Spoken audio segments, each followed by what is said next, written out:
Yan po mix ko na pipino at saka carrots at saka ham. So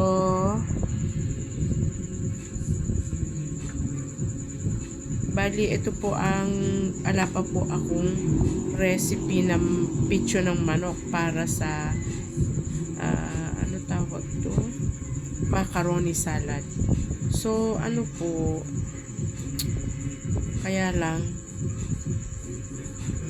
gagawin ko na to, bukas ko na lang po ihahabol yung aking manok na recipe. So kung napapansin nyo po, wala po akong ayan, wala po akong ano matawag to, yung pasas. Ayoko po kasi ng pasas sa macaroni salad. Ayan po. At syempre preparing the macaroni salad at saka handa sa bagong taon. At saka po cheese pa pala.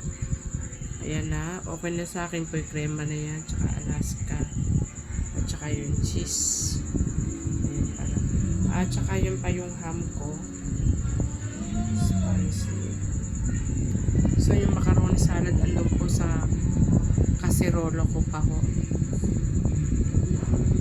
Hindi ko pa siya nakukuha kasi mainit pa ho. So inaayos ko pa lang po itong konting recipe ko ng